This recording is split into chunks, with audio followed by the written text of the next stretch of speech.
Hi, my name is Kathleen Rodriguez, and for my thesis project, I designed an online game specifically for teens ages 15 to 18, as well as adults, to take action against melanoma. Good afternoon, everyone. My name is Kathleen Rodriguez, and today I will be talking to you about an online game that I believe could be designed for teens and adults to take action against melanoma.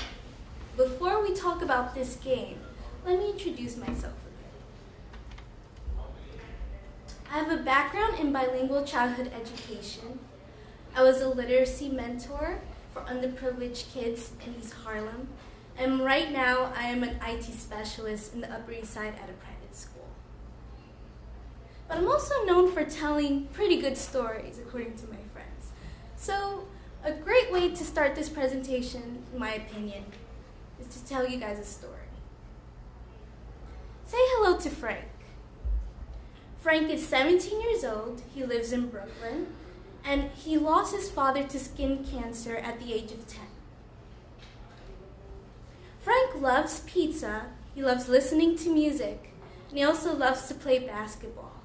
But one thing that he truly enjoys over all these things is playing video games, especially League of Legends and Life is Strange, one being a massive online battle arena game, and one being more narrative and role-playing, which are also my favorites. But like Frank, almost half of the United States are also playing video games, and 42% of Americans are at least playing 3 hours per week online. Like Frank, 26% of the frequent game players are under the age of 18 years old, and also 30% are between the ages of 18 and 35. So you may be asking, why is Frank and half of the United States playing at least 3 hours per week on video games? And it's because of these three main reasons. It provides them a social outlet, it's engaging, and it's also interactive.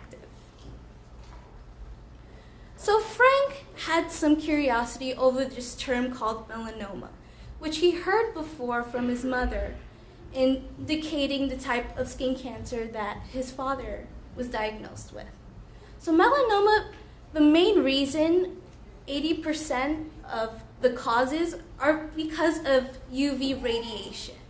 So how many of you apply SPF type sunscreen every single day? Raise your hand. Anyone? I only see one in the crowd. Proves my point, why this is an important case, especially for teens. Nice to know that you're doing it too. So basically it begins with the sun, UVA radiation, that goes into the outer layer of your skin, also called the epidermis. And if it's not cured, it keeps proceeding into your skin, eventually into your bloodstream, and then other organs such as your lungs and your liver. So it is the most common type of skin cancer for young people ages 25 to 29, and the second most common type of skin cancer between young people ages 15 to 29. And it is believed that this year, over 3.5 million cases of skin cancer will be diagnosed. And out of those 3.5 million cases, around 74,000 will be melanoma cases. So like Frank, I also was curious about what is out there. What are some existing products that they have in terms of skin cancer?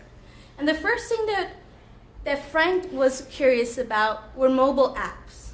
And he found these types of apps called Skin Vision and Dr. Mike, which the only purpose they have is to scan particular moles around your body and to see if they're cancerous. The weird thing about these apps is they're not 100% accurate. They cost a lot of money, and for a teen, that's not a great choice, and don't provide a social outlet, making it less engaging. So he went to another route, which is his favorite type of route, an online game, but he kind of found the similar situation. He found they kind of showed disturbing pictures, they're kind of disorganized, and again, they don't have any social component, making them less engaging. So I thought, hey, how can I convince Frank and half of the United States to be engaged in this topic? And what I thought of was mixing video games plus melanoma. And that is where MXRKED came into place. So MXRKED is the online game that I am proposing that combines digital storytelling and game-based learning. And the main features that it will have is a social component, interactive component, and overall, it will provide an engaging experience for all. Let's begin with digital storytelling. Digital storytelling is a great way to navigate and transition between the login process and eventually into the game mode. And it also provides users with the ability to develop affective learning, which is being able to emotionally connect to the player and the disease. So I decided for the game mode to focus on a MOBA type style, since it's a popular online source that is going on right now. And I thought it would be an innovative way to get the students to understand the terminology and also take action against this cause. So, for this game, basically your player you're from New York City, and eventually you're entered this different universe called Nyx, which is skin backwards. And there you encounter different villains that you would have to fight against, and eventually it will lead to melanoma. And if you would like to know at least a bit more of the characters that I include, we could discuss that in my booth later on. So the social aspect is students are able to invite their friends through email. It's interactive because you're able to customize your own character. And also you have your own profile that contains 3 main features within the game, which are badges, inventory, and rewards. So for badges, for each level you're given a new badge depending on what you accomplish both in the game and outside the game. So here we have awareness, donation, and team leader. So in order to unlock this level or this badge, you would have to reach level 4 or a new level and also earn a new reward. That also goes with your inventory. Your inventory includes weapons that increase within SPF.